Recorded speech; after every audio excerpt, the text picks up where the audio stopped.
हमने last lecture में पढ़ लिया था पूरक फलन क्या होता है, कैसे फाइंड किए जाते हैं और उसके एग्जाम्पल भी सोल्व आउट किए थे। अब है हमारा विशिष्ट समाकल। विशिष्ट समाकल मैंने आपको बताया था कि अगर हमारी अवकल समीकरण इस तरह की है कि function of D Y is equal to Q X, अगर क्यू एक्स जीरो नहीं है उसी केस में हम क्या फाइंड करते हैं, विशिष्ट समाकल फाइंड करते हैं। क्यू एक्स जीरो नहीं होना चाहिए, अगर क्यू एक्स जीरो है तो विशिष्ट समाकल फाइंड नहीं कर सकते। ठीक है, तो ये अवकल समीकरण है जहाँ विशिष्ट समाकल क्या है, सॉरी क्यू एक्स हमारा क्या है, जीरो नहीं है।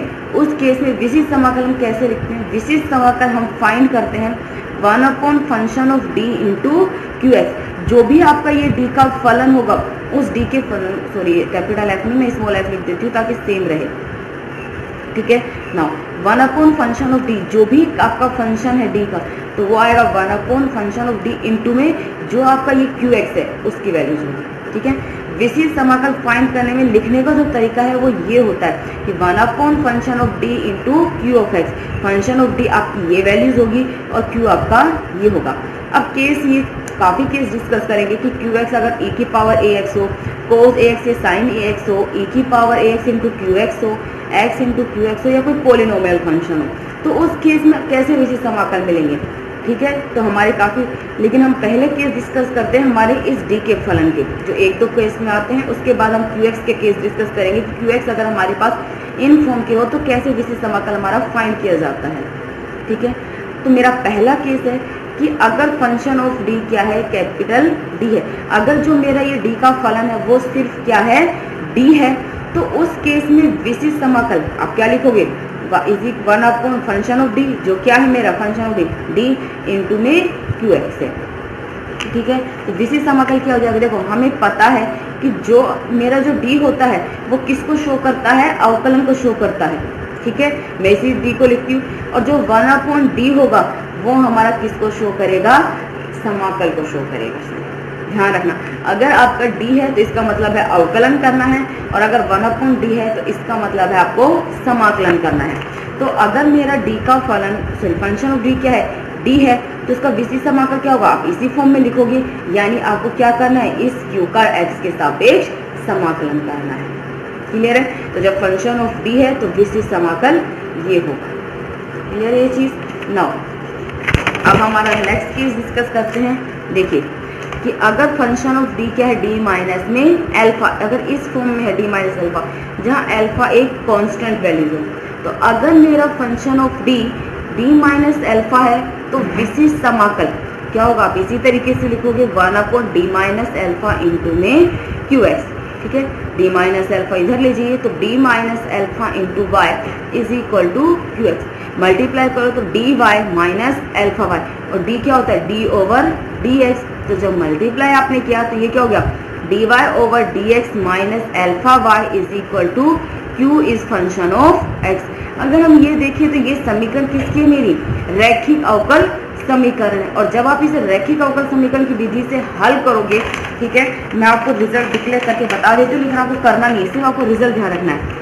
क्या है, ये मेरी रैखिक अवकल समीकरण है। तो जब उस विधि से हल करोगे तो सबसे पहले समाकल गुणांक फाइंड करेंगे, इंटीग्रल फैक्टर, जो क्या होगा, e की पावर माइनस पी एक्स, यानी e की power minus alpha D X. तो ये क्या हो गया, e की power minus alpha X. Solution क्या होता है, y इंटू ई की power minus alpha X is equal to integration समाकल गुणांक यानी e की power minus alpha x Q X, आपके पास एज इट इज है डी एक्स प्लस सी। लेकिन यहाँ मैं कांस्टेंट सी नहीं लूंगी क्योंकि आप विशिष्ट समाकल निकाल रहे हो। तो जब कंप्लीट सॉल्यूशन देते हैं तो पूरा फलन में कांस्टेंट वैल्यूज ऐड हो जाती है, इसलिए यहाँ मैं कांस्टेंट ऐड नहीं करूँगी। तो यानी y is equal to E to the power alpha x e की power minus alpha x Q x D x, यही होगा। देखिए आपको ये मिला है।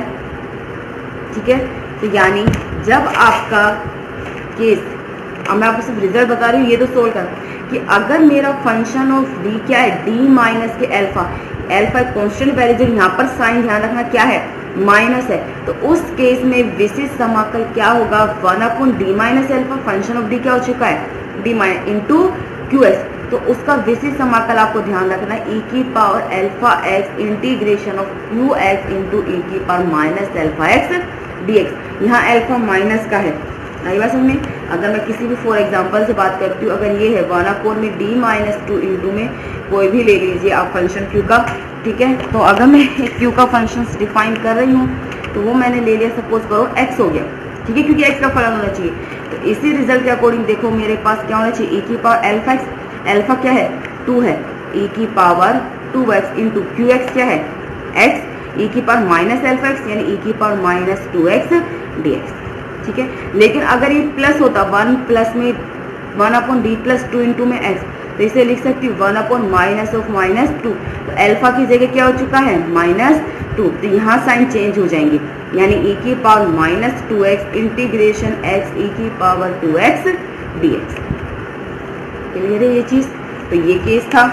नाउ नेक्स्ट केस इसी की तरीके से है, बस फर्क इतना है कि यहाँ पर सिर्फ एक फॉर्म के लिए था, ठीक है, अब वहाँ पर आपको उससे ज़्यादा की फॉर्म में डिफाइन करेंगे कि अगर फंक्शन ऑफ d है मेरा d minus alpha 1 into D minus alpha 2 up to d minus alpha n, हर एक के लिए सोल्व होगा। तो आपको मैथिक ध्यान ये रखना, सिर्फ आपको रिजल्ट ध्यान रखना है कि जब मेरा d का फलन इस फॉर्म का है तो विशिष्ट समाकल क्या होता है q n x, जहाँ q क्या होगा e की power alpha n x alpha n जो लास्ट की टर्म होगी into Q n minus 1 x, ये आपको फंक्शन में डिफाइन हो जाएगा एक कम वेरिएबल e की power minus alpha n x into d x, ठीक है। वैसे ये केस यूज में आता नहीं है क्योंकि हम या तो इस केस से सोल्व करते हैं और आगे भी हम एक और केस पढ़ेंगे जो इससे भी इजी लगेगा, ठीक है। तो ये तो था कि जब मेरा फंक्शन ऑफ डी इस फॉर्म के हो तो उस केस में मेरा क्या क्या रिजल्ट मैं फाइंड कर सकती हूँ, ठीक है, सॉल्यूशन किस तरीके से दे सकती हूँ, ये है। ये तो थे डी के फलन के ऊपर विशिष्ट समाकल निकालना, तो समझ में आ गया होगा। अब हम इसके एग्जांपल करते हैं ना। आपको एग्जांपल दिया और d square y upon d x square minus 5 D Y over D x plus 6y is equal to e की पावर 4x। ये आपकी थर्ड बी का कुछ एग्जांपल है कि कह रहा है कि इसे हल कीजिए, ठीक है। हल करने के लिए पूरक फलन और विशिष्ट समाकल आपको दोनों वैल्यूज फाइंड आउट करनी होगी। ना इस अवकल समीकरण को हम लिख सकते हैं D square Y minus 5 D Y plus 6y, y complete में से कॉमन आ चुका है तो D square minus 5d plus 6 into Y is equal to E to the power 4x। पूरक फलन ज्ञात करने के लिए हम क्या करते हैं, सहायक समीकरण ज्ञात करते हैं जिसमें जो RHS है Q है वो क्या लेके चलते हैं 0। याद रखना ये आपको 0 दिया हो या नहीं दिया हो, पूरक फलन निकालने के लिए हमेशा RHS को 0 लेके चलते हैं, ठीक है। तो यहाँ पर आपको वेरिएबल दिया हुआ है लेकिन हम पूरक फलन ज्ञात करना है, इसके लिए RHS क्या होगा 0। तो पूरक फलन की इसकी सहायक समीकरण होगी M square minus 5m plus 6 is equal to 0। Factor कीजिए इसके m minus 2 into M minus 3 is equal to 0, यानी m इज इक्वल टू 2 3। ये दोनों वैल्यूज कैसी है, वास्तविक हैं और अलग अलग हैं, तो पूरक फलन क्या हो जाएगा CF। याद रखना y के बराबर नहीं लेंगे क्योंकि यहाँ पर वैल्यूज दी हुई है, तो अभी विशिष्ट समाकल निकालेंगे तब कम्प्लीटली सॉल्यूशन दिया जाएगा। दोनों वास्तविक हैं, अलग अलग हैं, तो पूरक फलन क्या होगा C1 e to the power 2x plus C2 e to the power 3x। Clear है ये चीज। नाउ अब है विशिष्ट समाकल, क्या लिखती हूँ मैं 1 अपॉन में फंक्शन ऑफ d, मेरा जो d का फलन है वो क्या है D square minus 5d plus 6 into Q x और उसकी जगह क्या है e की पावर 4x, ठीक है। नाउ अब हम देखिए 1 अप इसको फैक्टर कर सकती हूँ 1 upon D minus 2 into D minus 3 E to the power 4x। आंशिक भिन्नों के समाकलन से आप इसे सोल्व कीजिए 1 अपॉन डी माइनस 2 अपॉन में डी माइनस 3। जैसे आंशिक भिन्नों के समाकलन से इसे सोल्व करोगे तो ये आपका क्या होगा 1 upon D minus 3 minus 1 upon D minus, अलग अलग मल्टीप्लाई कीजिए 1 अपॉन डी माइनस 3 इंटू ई की power 4x minus 1 upon D minus 2 into E to the power 4x, ठीक है। अब ये जो फंक्शन है आपका, इसे आप देखिए ये आपको किस फॉर्म का दिया हुआ है। मैंने आपको अभी समझाया था कि अगर 1 upon D minus alpha into Q X यही था तो क्या आ गया हमारा ई की power alpha X into Q X E to the power minus alpha x D x, यही लिखा हुआ था, ठीक है।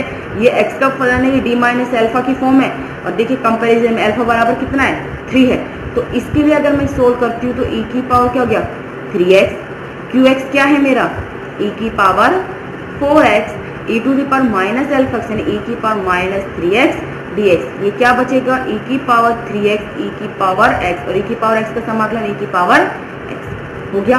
अब इसी स्टेप के लिए देखते हैं, सेम कंपैरिजन करके देखिए, सेम है। अल्फा की जगह क्या है 2 है, तो ये क्या हो गया आपका e की पावर 2x इंटू e की पावर 4x e की पावर माइनस 2x dx।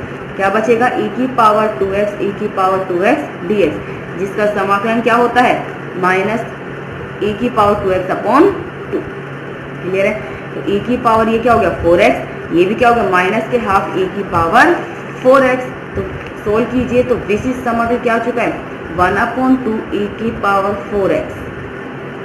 दी हुई अवकल समीकरण का व्यापक हल क्या होता है y इज इक्वल टू पूरक फलन प्लस में विशिष्ट समाकल। पूरक फलन आप निकाल चुके हो, क्या है c1 e to the power 2x plus c2 e to the power 3x और हमारा विशिष्ट समाकल है 1/2 इंटू e की पावर 4x। ये है आपकी दी हुई अवकल समीकरण का व्यापक हल। क्लियर है ये चीज। होप सो आपको एग्जाम्पल समझ में आ चुका होगा इस मेथड से। नाउ एग्जाम्पल नंबर 2 देखिए, D square plus A square क्या किसके बराबर किया सेक एक्स। ठीक है, यहाँ पर भी विशिष्ट समाकल निकलेगा। अगर हम यहाँ देखें तो हमें पूरक फलन निकालने के लिए सहायक समीकरण निकालने होगी, जिसके लिए क्या लेके चलेंगे 0। तो इस अवकल समीकरण की पूरक फलन के लिए सहायक समीकरण क्या होगी M square plus A square is equal to 0। अगर आपको पूरक फलन में कोई डाउट है तो लास्ट में से लेक्चर में से पढ़ लेना, क्योंकि मैंने आपको पहले ही बोल दिया था कि वो आपको निकालने जरूर आनी चाहिए। एम इज इक्वल टू क्या हो गया प्लस माइनस आयोटा ए। मान कैसा है काल्पनिक है। ठीक है, तो इसका पूरक फलन क्या हो गया c1 cos ax plus c2 sin ax। Now विशिष्ट समाकल निकालते हैं तो 1/d square plus A square into sec ax। ठीक है, इसका कोई मेथड अभी हमने पढ़ा ही नहीं है। नाउ इस D square plus A square को हम लिख सकते हैं डी प्लस आयोटा ए इंटू डी माइनस में आयोटा लिख सकते हैं। नाउ आंशिक भिन्नों के समाकलन से इस वैल्यूज को सोल्व कीजिए।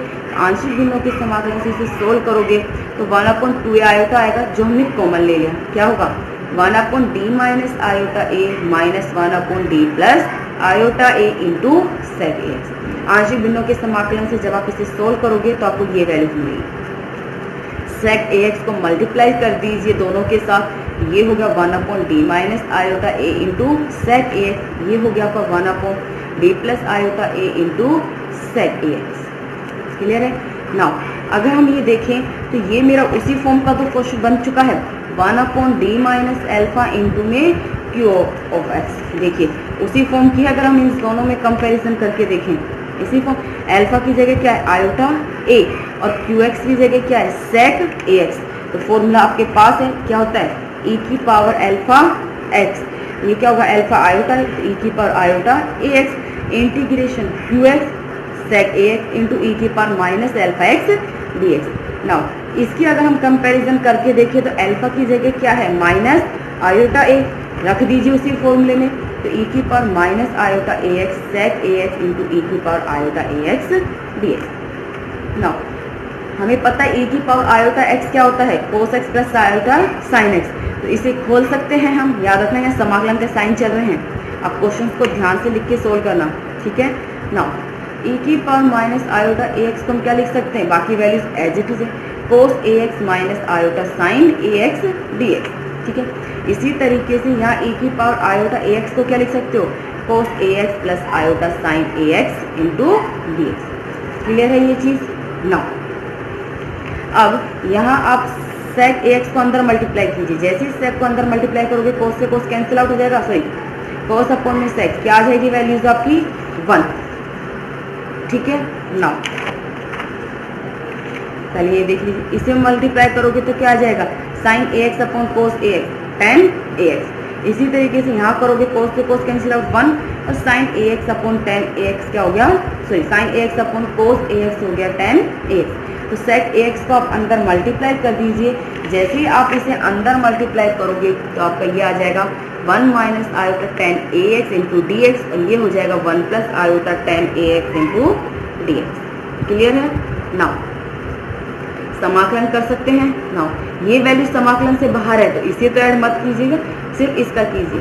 1 का क्या हो जाएगा एक्स के साथ समाकलन x tan ax का समाकलन, tan x का समाकलन हमें पता है कि एक तो होता है log sec x और एक होता है माइनस के log cos x। हम यहाँ पर यूज ले रहे हैं माइनस का cos log cos x, ठीक है। तो माइनस माइनस क्या हो गया प्लस log cos ax और इसका करोगे तो अपॉन में ax।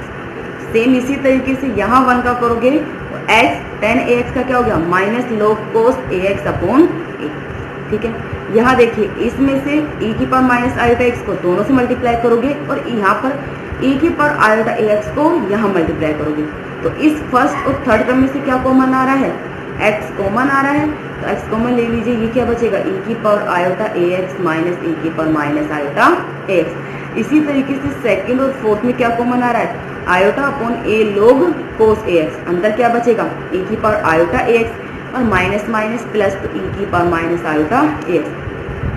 इसे खोलोगे e की पावर आयोटा ax क्या होगा cos ax प्लस में आयोटा sin x ax। ये होता है cos ax प्लस में आयोटा sin ax, ठीक है। बाहर है माइनस, इसे खोलोगे तो cos ax प्लस में माइनस में sorry iota sin ax। Minus को ऑपरेट करोगे cos से cos cancel out, minus minus plus क्या बचेगी वैल्यू 2 आयोटा sin ax। इसी तरीके से इसे खोलोगे तो ये साइन कैसा है पॉजिटिव है। आप इसे खोलोगे तो ये ठीक है, ये तो हो गया 2 आयोटा sin ax। इसे अगर इसी फॉर्मूले से खोलोगे तो क्या हो गया साइन से साइन कैंसिल आउट, आपको क्या मिलेगा 2 cos ax। क्लियर है ये चीज, 2 cos ax हो गया। नाउ 1/2 आयोटा एक अंदर मल्टीप्लाई कीजिए, 2 आयोटा से 2 आयोटा कैंसिल आउट, ये क्या है x upon a sin ax। Clear है, ये क्या हो जाएगा 2 से 2 कैंसिल आउट, आपको सिर्फ क्या बचेगा 1 अपॉन में a square log cos ax into log cos ax। मिल चुका विशिष्ट समाकल। समीकरण का व्यापक हल क्या होता है, y इज इक्वल टू पूरक फलन प्लस में विशिष्ट समाकल। पूरक फलन क्या था आपका c1 cos ax plus c2 sin ax और विशिष्ट समाकल है आपका x upon a sin ax plus 1 upon a square cos ax into log cos ax। यह है आपकी दी हुई अवकल समीकरण का व्यापक हल। क्लियर है जी। अगर आपको किसी भी चीज में ये थे आपकी इस मेथड के समीकरण जब फंक्शन होती है इस तरीके हो, अगर किसी में भी कोई भी डाउट या प्रॉब्लम है तो आप मुझे बता दीजिएगा, मैं आपको समझा दूंगी। नेक्स्ट अब हम पढ़ेंगे अगर हमारा क्यू का फंक्शन अलग अलग फॉर्म में दिया हो तो उसे कैसे सोल्व करना है, ठीक है।